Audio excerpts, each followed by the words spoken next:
Please welcome for his first-time appearance, winner of over 50 PGA and Senior PGA Tour titles, Mr. Lee Trevino, or is it Trevino? Let's find out. Let's get that out of the way first. Lee, which is it? It depends on where you're from. See, Some people call me Trevino and with an Enya. Actually, that's the way it is.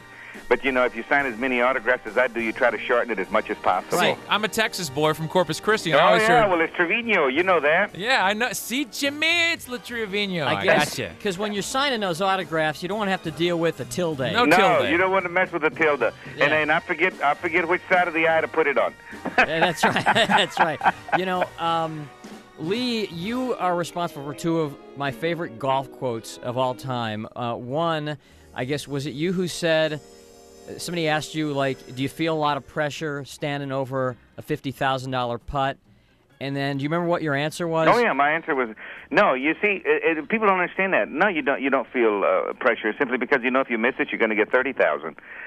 But pressure is when you're playing for a little money and you don't have anything in your pocket. Yeah, when you're playing for $500 and you only have $200 in your pocket. That's exactly right. That's pressure. That's pressure. And then, especially if the guy's a hell of a lot bigger than you are. That's when you step up to the $500 table in Vegas and you put your house payment on the line. Right, that's pressure. And then the other one, which works well considering the weather we've dialed up for you. I guess you were playing in a storm one time. Actually, it was the week before. It was actually, I'm going to tell you something. It was actually the week before I got hit by lightning that I made that quote. And it was at the Wow. it was in Chicago. We were playing the U.S. Open, and it was raining, and they delayed it. And I says, I didn't go inside, and I says, listen, I'm going to hold a 1-iron up. I says, because God can't even hit a 1-iron. The next week, I got zapped by lightning at Butler in Chicago, 1975. Karma. What is that Don't make any fun to the Lord, believe me. No, what is that like? What is that like getting hit by lightning? Second best feeling I've ever had, to tell you the truth. What was the first? Well, I mean, I can't tell you what the Leslie's in there. I can't tell you what the first Thank is. you. I mean, did you know? I mean, did it knock you out completely? Oh yeah. I'll tell you what. People have always talked about another life, and people have talking about that they've seen the orange and they've seen it, the circular thing, and the whole. I saw all that, and I'll tell you something. I was at peace of mind for the first time in my life. I was warm. I couldn't hear the crickets and all the noises, and I absolutely felt the best I've ever felt. And the next thing I knew is I woke up, and I'd been out about 15 minutes, and they took me to the hospital. I stayed in intensive care for 2 days, and then it took me about 6 weeks to get back into shape. Yeah. Wow. And I guess the lightning just went right through your body, yeah? Yeah. Actually, it didn't hit me directly. You know what happened is it was the 13th hole at Butler National there in Chicago, and it's a par 3 downhill, and there's a lake next to it, and they seem to think that the bolt actually hit the water, ricocheted off the water, and caught me over there on the green. Wow. Any other mishaps while playing golf? No, that's basically it. I mean, yeah. I don't. Except for maybe missing a 2-footer. Oh, everybody's going to do that. Yeah. Everybody's going to miss short putts, and you try to blame them on the green or something. It's never your stroke. You know what I'm talking about? It's always somebody else's fault. Oh yeah, the green's cut too somebody close. Moved, somebody sneezed. Somebody talked. Sure. Yeah. Lee, all this talk about you retiring, we keep hearing it comes up. Are you still good to go? Are you going to shut it down? This is my last year. This is it. Really? This is my last year of playing active golf. I mean, you haven't seen it in the papers and every place else. I'm not one to take the last round. You know what I'm talking about, and everybody does.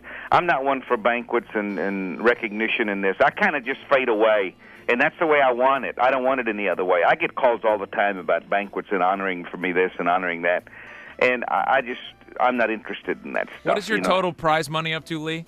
Beg pardon? What is your total prize money up to career? Oh, probably close to $13 million, yeah. That puts you near the top, I believe, doesn't it, of yeah, all-time it career? puts me pretty close. I think Norman, Irwin, and I, and Floyd, and Now but they're playing for so much money now that they'll pass that up in no time. Yeah. And that's not including endorsements, right? Well, that's the just endorsements. Oh God, no! I couldn't even tell you how much that is.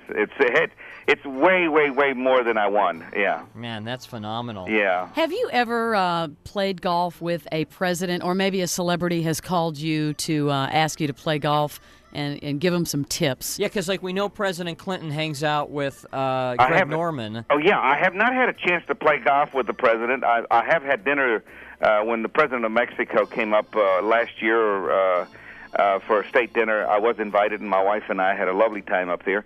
But President Bush I played a lot of golf with. I played with President Ford. I played with President Reagan. I did putt and chip with President Nixon.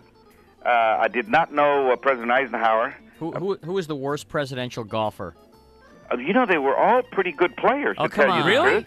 Yeah, they wasn't bad. I loved playing with President Bush because he was so fast. I mean, he actually could play golf in an hour and a half, 18 holes, if the trees could move along with him that fast. That you would know be what I'm me. talking about with In the and Secret out. Service. But he was extremely fast when it came to playing golf. President Reagan wasn't bad.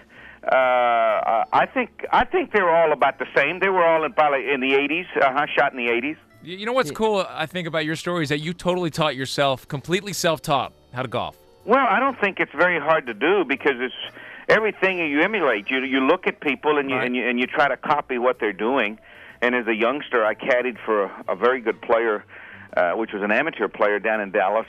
Started when I was 10 years old, and he was a pretty good player. And I tried to swing like him. And I made the change, believe it or not, in about 1963 from a hook to a fade. And that's why I ended up with this weird-looking swing of going outside the line, dropping the club back inside, and moving the ball from left to right. Now that I've got a plate in my neck, I've had 2 lower back operations, I've had a thumb operation, and all these were a result from the lightning. I've ruptured all these things, and I'm not able to fade the ball as much. So I actually hit it a little bit straighter than I used to, and that's the hardest shot to aim. Oh, yeah. Is a straight one. Oh, absolutely. Yeah, Anybody- you can't aim straight. You know, you got to make sure the ball curves. That's why it's got dimples on it. More of this interview you don't want to miss is back in minutes on the best of the morning X 99X.